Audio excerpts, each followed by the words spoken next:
자, 여기 보시면 이제 그 수익 환원법이라고 있죠. 대상 물건이 장래에 산출할 것으로 기대되는 순수익이나 미래의 현금 흐름을 환원하거나 할인해서 대상 물건의 가액을 산정하는데, 원래 이게 구하는 방법이 두 가지예요. 하나의 소득을 기준으로 구할 수도 있고요. 보유 기간 동안에 발생하는 여러 해의 소득을 기준으로도 구할 수가 있어요. 근데 지금 여기 칠판에 적혀 있는 식은요, 한 해의 소득만 기초로 수익 가격을 구하는 거예요. 그럼 여러분 시험에서는 주로 얘가 나와요. 근데 얘를 구하라는 것 있죠. 뭐 수익 가격 있잖아요. 네, 이거 구하라는 거는 의외로 또 간단하게 줘요. 그러니까 이거를 또 아시면 돼요. 그렇죠? 그러면 얘가 뭐겠어요?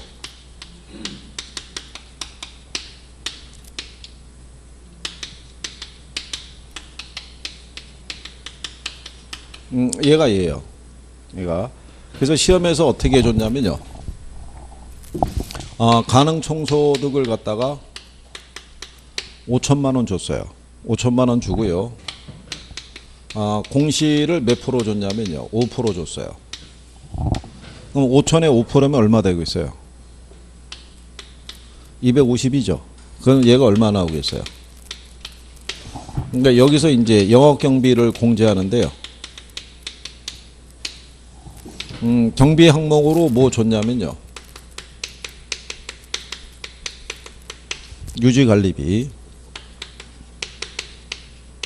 유지관리비는 가능 총소득의 5% 이렇게 줬고요. 재산세는 100만 원 이렇게 줬고요. 그 다음에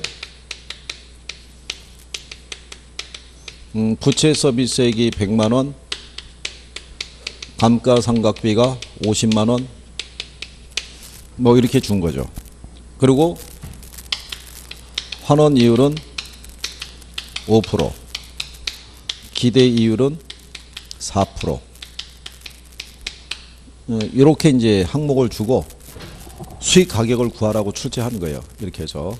그러면 여기까지 4,750을 구하고 여기서 이제 영업경비를 공제해야 되잖아요. 근데 여기 보면은 유지관리비가 있는데, 유지관리비는 경비에 포함시켜야 안 시켜요? 포함시키거든요. 근데 얘가 여기 있는 유효총소득 대비 이게 3% 줬어요. 3%가 아니라 어디 대비 3%예요? 가능 총소득.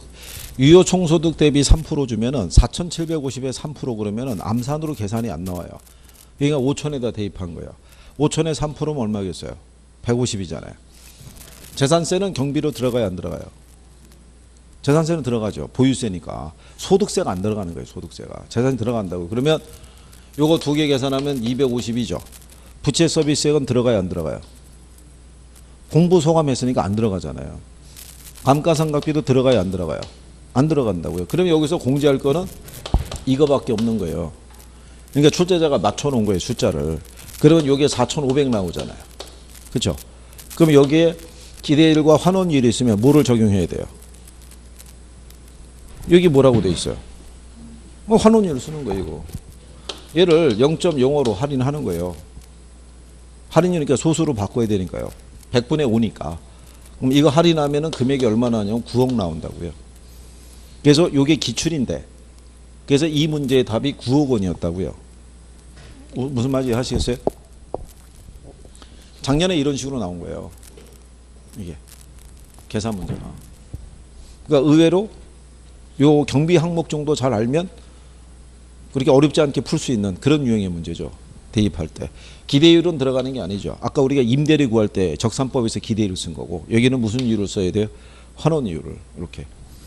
이렇게 해서 구하는 방식이에요. 계산 문제가 나올 때. 그러니까 여러분들에게 뭐는 줘요? 이거를 줘요. 그죠? 안 그러면 수익을 주고 얘를 구하라고 할 때도 있어요. 이거를. 그렇게 해서 이제 두 가지 유형으로 구하라고 주는 거죠. 그거는 이제 나중에 우리가 계산 문제를 통해서 조금 연습을 해보시면 되죠. 그래서 이게 패턴이 조금씩 바뀌기 때문에요. 그래서 여기를 다 해주십사라고 말씀은 못 드리겠고, 기본적인 배열 정도만, 혹시 이런 배열로 나오면 이렇게는 대입을 할 수 있다는 정도까지만 해주셔도 된다는 얘기죠. 조금 더 복잡하게 줄 수도 있어요. 그죠? 요거. 아까 저기 3방식 들어오시면서부터 점점 말수가 없어지시는군요. 이렇게 쭉 오시면서. 자, 그 다음에 이제 뒤로 넘어가시게 되면, 거기 환원율이라고 있죠. 170페이지에. 원래 이 이론으로 보면은 여기서 제일 많이 나오는 건데요.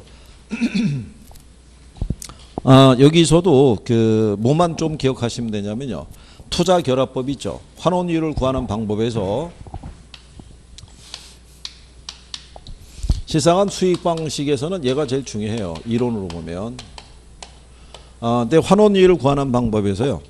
시장 추출법도 있고 그 다음에 조성법도 있고 투자 결합법도 있고 에르두법도 있고 부채 감당법이 있으면 여러분 시험상에서 인용할 수 있는 건 요거 세 가지밖에 없어요. 세 가지. 근데 투자 결합법을 보면요. 물리적 투자 결합법이 있고요. 그 다음에 금융적 투자 결합법이 있을 때 얘는 시험에서 나왔어요. 계산해서 구하라고. 환원율을. 얘는. 그러니까 물리적 투자 결합법은요. 제목이 물리적이잖아요. 그러니까 부동산이 토지와 건물의 합으로 돼 있어요. 이렇게. 근데 토지에서 발생하는 뭐하고요? 수익하고 건물에서 발생하는 수익이 서로 어떻게 돼요? 다르다는 가정에서 출발하는 거예요.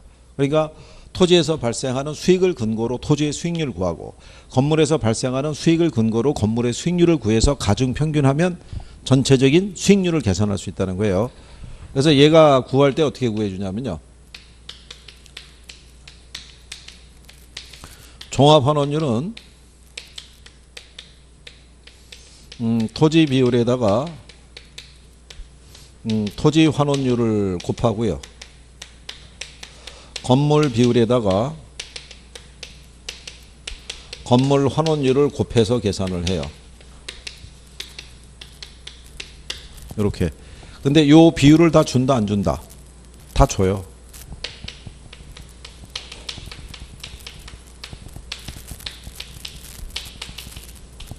이렇게 주고요. 토지에 대한 환원율이 있죠. 네, 토지에 대한 환원율은 몇 프로 주냐면 5%. 건물에 대한 환원율은 몇 프로 주냐면 10%. 뭐 이렇게 준다고요. 그러면 어떻게 하시면 되겠어요? 토지 환원율이 5%죠. 토지 비율이 40%잖아요. 그죠? 그러면 5 곱하기 0.3은 얼마 나오겠어요? 2% 나오겠죠. 5, 4, 20이니까. 그 다음에 건물 비율이 60%잖아요. 얘가 몇 프로?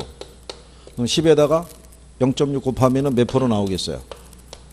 6% 나오죠. 그러면 두 개를 더하면 몇 프로예요? 8%. 네, 그러게 이게 8%라는 거예요. 이렇게 구하는 게 물리적 투자 결합법으로 구하는 거예요. 이렇게. 그러면 이거 구할 때요. 만약에 얘를 써가지고 이 수익 가격 구하라고 그러면 그냥 이렇게 줘요. 유효 총소득이 1,200만 원인데 영업 경비가 200만 원 이렇게 줘요. 그럼 순영업소득이 얼마겠어요? 1,000만 원이잖아요. 1,000을 갖다가 0.08로 할인하라는 얘기죠. 그래서 수익 가격 구하라. 이런 개념이에요. 간단한 이렇게 줄 때. 그래서 얘가 한번 출제가 됐던 선례가 있어요. 금융적 투자결합법은요. 제목이 금융이니까 부동산이 지분하고 저당의 합으로 되어 있다는 거죠. 근데 지분 투자자가 요구하는 수익률 하고요. 저당 투자자가 요구하는 수익률이 서로 어떻다는 거예요. 다르다는 거죠. 그러니까 각각 구해서 역시 같은 논리로 이렇게 구하라는 거죠. 근데 가만히 생각해 보시면 같을 수가 없잖아요. 지분 투자자가 요구하는 수익률과 저당 투자자가 요구하는 수익률은 절대 같을 수가 없죠. 저당 투자자가 요구하는 수익률은 뭐겠어요? 이자율이라고요. 근데 지분 투자자가 이자만 벌기 위해서 돈 빌려 쓰진 않을 거 아니에요. 그렇죠? 기본적으로 얘가 요구하는 수익률이 얘가 요구하는 수익보다 클 수밖에 없죠. 그러니까 두 개를 서로 같다라고 하면 틀리겠죠. 네? 이론은 나올 때 그거 이제 유념하시면 되고. 여기 있는 에르두법은 누구의 입장에서 환원율을 계산하는 거라고 그랬어요. 이거 우리 지난번에 이거 얘기했었죠. 이렇게 누구의 입장에서 지분 투자자 입장에서 환원율을 계산하는 방법이고요. 그 다음에 여기 있는 부채 감당법이 있죠.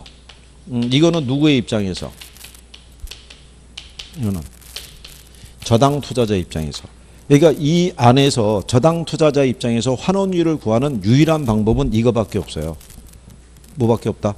부채 감당법. 그래서 여기서 이 환원율을 구하는 거는요. 이거 한 거 기억하시나요? 이거 부대에 가면은 상사가 있잖아요. 그렇죠? 그래서 얘가 뭐 부채 감당률, 얘는요 대부 비율, 얘는 저당상수, 그죠? 요거 세 가지를 대입하면은 이게 나오죠. 얘도 한번 기출에서 나온 적이 있죠. 뭐 구하라고요? 환원율을 구하라고, 그죠? 그래서 이 환원율의 이론으로 하게 되면 얘네 같다라고 하면 틀려요. 서로 다르다는 거죠. 예, 그래서 얘는 누구의 입장에서 저당 투자자 입장, 얘는 누구의 입장에서 지분 투자자 입장. 뭐 그 정도라도 구별해 주시면. 아, 그리고 이제 뒤로 넘어가셔 가지고요.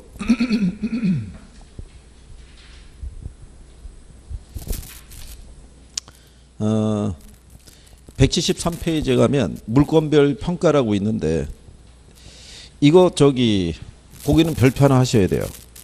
173페이지에 가면은 물건별 평가라고 있죠. 아, 얘는 틀리실 수도 있어요. 이거 틀린다고 뭐라고 할 사람도 없어요. 근데 그 173페이지에 있는 물건별 평가는 그건 틀리면 안 돼요. 걔를 틀리면 이걸 맞춰줘야 돼요. 무슨 말인지 아시겠죠? 그러니까 하나 얘를 틀리면 두 개 틀리는 거랑 똑같아요. 그래서 우리가 지난번에 구별할 때 이렇게 해줬어요.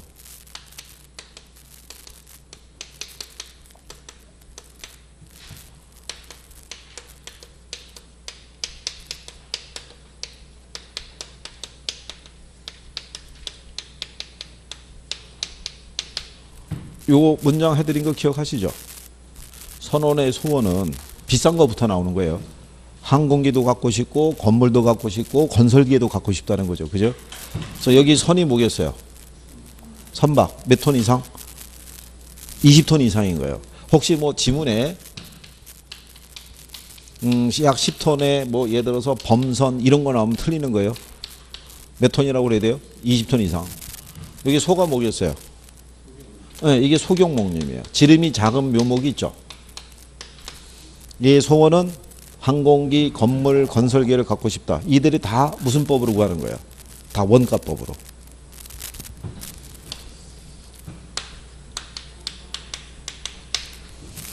자, 이거를 왜 원가법으로 구하냐면요. 여러분들이 보시면 얘가 선박이잖아요. 그 다음에 항공기 있잖아요. 그 다음에 건설기계 있죠. 그렇죠? 일단 얘네들은 일반적인 거래가 잘 돼야 안 돼요. 안 되잖아요. 그러니까 거래사례비법을 쓸 수가 없어요. 그러니까 예로 쓰는 거예요. 무슨 법으로? 원가법으로. 그 다음에 이거 한 것도 기억하시죠?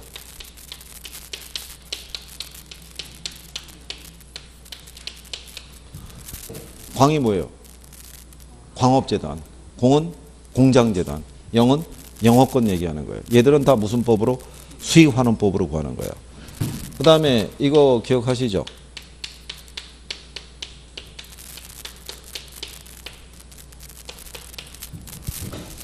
요게 이제 자동차예요, 자동차.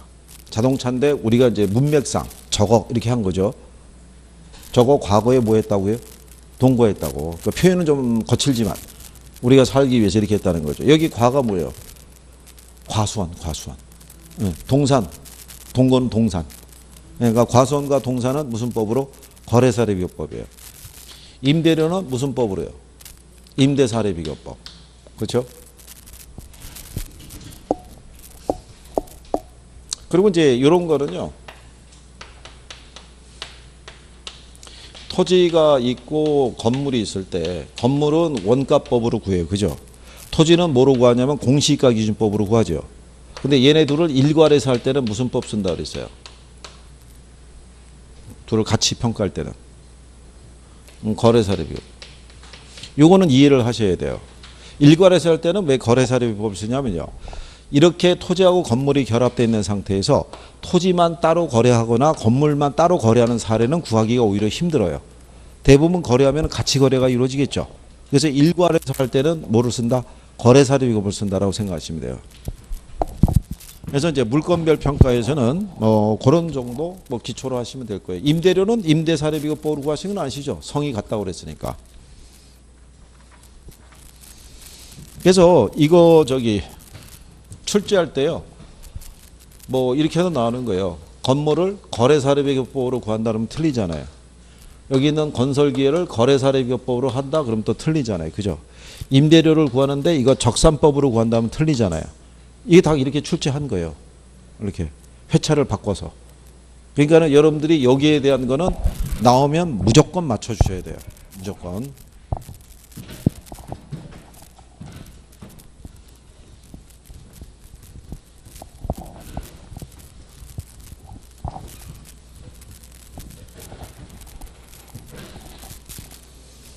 여기서 나온 요 정도는 하실 수 있겠죠? 네. 그래.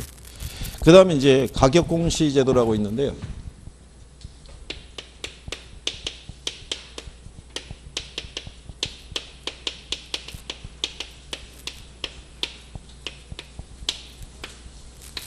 가격공시 제도에서는요.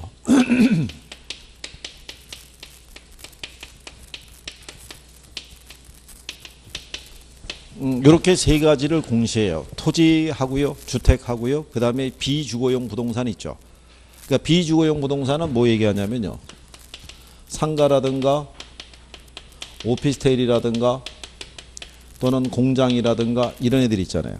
이런 애들에 대한 이제 과세에 대한 기준이 없었기 때문에 얘들도 과세 근거를 마련하기 위해서 가격 공시제도를 이제 새로 만드는 건데 얘들은 뭐 따로 정리하실 필요가 별로 없어요. 얘하고 거의 같다고 보시면 돼요. 다만 제목만 뭐가 들어간다. 비주거용이 들어간다는 것밖에 없어요. 그럼 예를 들어서 이런 거죠. 토지가 있고 뭐가 있어요. 주택. 그래서 이 토지도 보면은 표준지가 있고 그 다음에 개별 공시가가 있죠. 주택은 단독주택이 있고요. 그 다음에 무슨 주택? 공동주택. 근데 단독주택도 표준주택하고 무슨 주택이에요? 개별. 그래서 여기 있는 토지는요. 감정평가업자가 산출하고요. 얘는 한국감정원에서 산정해요. 그러니까 우리나라는 이원화되어 있어요. 이게. 그러니까 이거는 감정평가업자가 쓰고요. 하고요. 여기는 한국감정원에서요. 이원화되어 있죠. 그러니까 원래는 얘네가 다 했어요. 근데 얘네가 이걸 가져간 거예요. 주택가격에 대한 그 판정은 우리가 한다. 이래가지고. 자, 그래서 여기 보시면 먼저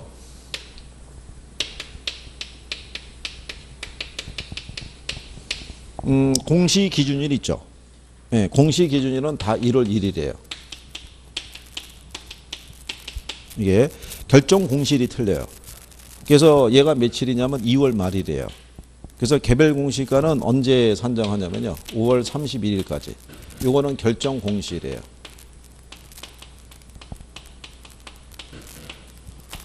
그리고 여기 있는 이 주택에 대해서 보면요. 개별 주택에 대한 거는 주택은 다 4월 30일이에요. 이게 이제 대부분 시험에 쓰게 되면요. 그냥 요 정도 써요. 요거는 잘 안 써줘요. 왜? 이거는 구별할 필요가 없잖아요. 전부 다 며칠이니까. 1월 1일이니까. 요거는 과세하고 관련이 돼 있어요. 세금 있잖아요. 재산세 과세할 때. 그 기준이기 때문에. 그러면 여기 보시면 결정 공시주체 있죠. 얘 누구 된다고 그랬어요? 얘는 국장이 된다라고 지난번에 설명해 드렸죠. 그러면 얘는 누가 하는 거예요? 시장, 군수, 구청장. 얘는 누가? 국장이. 얘는 누가? 그럼 얘는 누가 하겠어요? 그래서 우리가 국시, 국시국이라고 그랬었죠. 그래서 여기서 보시면 개 들어가는 애들 있죠. 네. 개들만 시예요. 개만. 그러면 똑같아요. 여기 비주거용 부동산 있죠. 비주거용 표준부동산이 있거든요. 비주거용 표준부동산. 주체가 누가 되겠어요? 국장. 그럼 비주거용 개별부동산이 있거든요. 누가 되겠어요? 시장. 개니까. 비주거용 집합부동산이 있거든요. 누가 하겠어요? 국장이 하는 거예요. 똑같아요. 그러면 얘네 이의신청 할 수 있죠. 이의신청 누구에게 해요? 여기 이 사람에게 같은 거예요. 무슨 말인지 아시겠죠? 그러니까 외울 필요가 없잖아요. 같으니까. 그런데 2인청 기간이 있죠. 기간은 전부 며칠이에요? 전부 30일. 네. 결정 공실로부터 며칠? 30일 이내. 2인청 기한이 만료된 날부터 30일 이내 서면으로 답변해 줘야 돼요. 그러니까 기간은 전부 다 며칠이라는 거예요. 30일이라는 거예요. 이런 거 갖고도 바꿔서 출제하는 거예요. 여기는 표준지 공시가 산정은 누가 하냐면 국장이 하잖아요. 근데 뭐라고 하냐면 시장 군수구청장은 그죠? 표준지 공시가를 산정해서 이렇게 나간다고요. 그러면 틀리단 말이죠. 무슨 말인지 이해하시겠죠? 그 다음에 이제 또 하나는 여기 있는 요 공동주택 있죠? 얘는 표준주택하고 개별주택을 구별을 해요, 안 해요? 이거 안 하는 거야. 이거 시험에 잘 나오는 거야. 이거를 국토교통부 장관은 일단의 공동주택 중에서 선정한 표준주택에 대하여 이렇게 나간다고요. 그럼 틀리겠죠? 표준주택을 공동주택은 구한다 안 구한다? 안 구해요. 이거는 감정원에서 전수조사해요. 그럼 왜 그러냐면 개별주택은 물건마다 차이가 다 나올 수 있어요 없어요? 차이가 나올 수 있잖아요. 근데 공동주택은 한 동으로 돼 있잖아요. 그렇죠? 예, 그렇기 때문에 얘는 그냥 전수조사한다고요.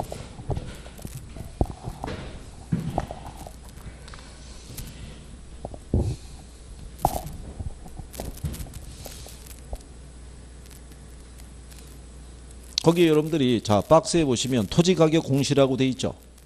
그죠? 거기 보면 주체가 국장이잖아요. 표준지. 개별은 누가 돼요? 시장군수구청장이죠.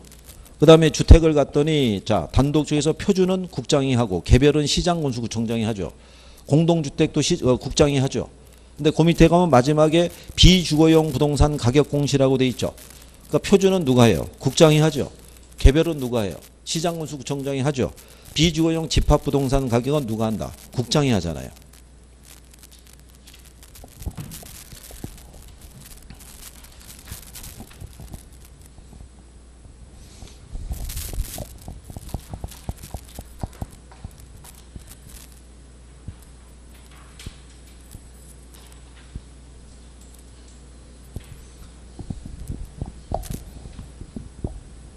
여기까지는 뭐 정리를 하실 수 있으시겠어요? 네. 그리고 이제 거기 뒷페이지에 176페이지 가면 공시사항이 있죠. 거기 보시면은 표준지 공시사항과 표준주택의 공시사항이 있죠. 예, 그 정도는 기억을 해 두시는 게 필요해요. 표준지하고 표준주택 공시사항이 있죠. 요거 박스로 한번 물어볼 수 있어요. 박스 문제로. 그리고 이제 여기 보시면은 비주거용 표준부동산 있죠. 비주거용 표준부동산도 얘도 공시사항이 있어요. 근데 그거는 여기 있는 표준주택의 공시사항하고 같아요. 앞에 비주거용이 붙는 것만 틀린 거예요. 그러니까 굳이 외우려고 하실 필요 없고 요것만 정리하셔도 돼요. 그리고 옆 페이지에 가시면 표준지 조사평가 기준 있죠.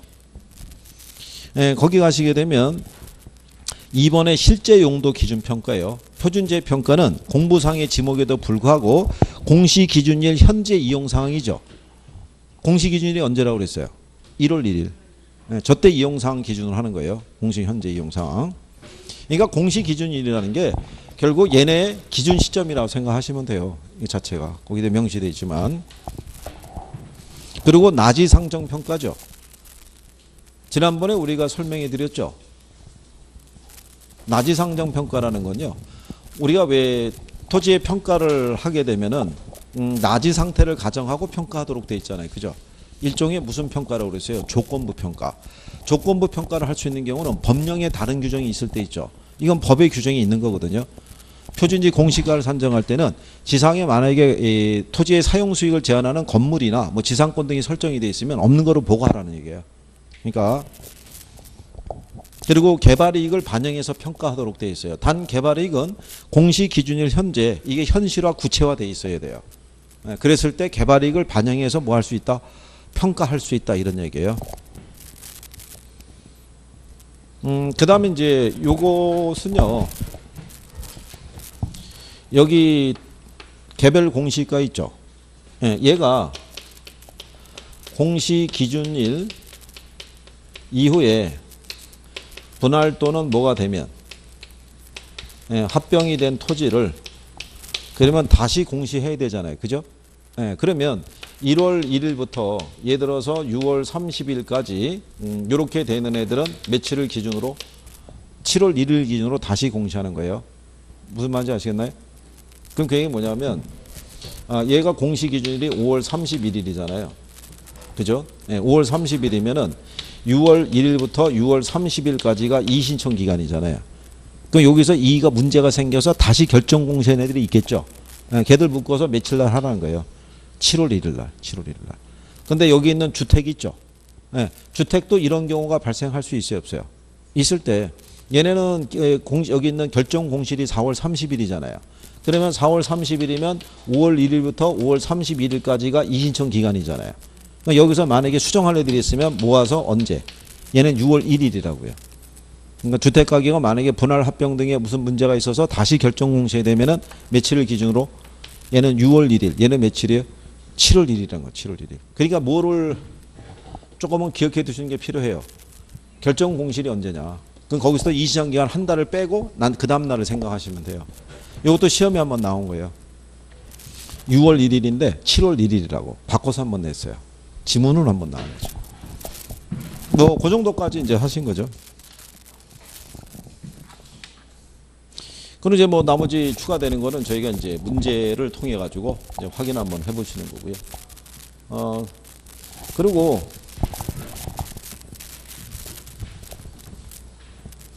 이 표준지 선정할 때 있죠.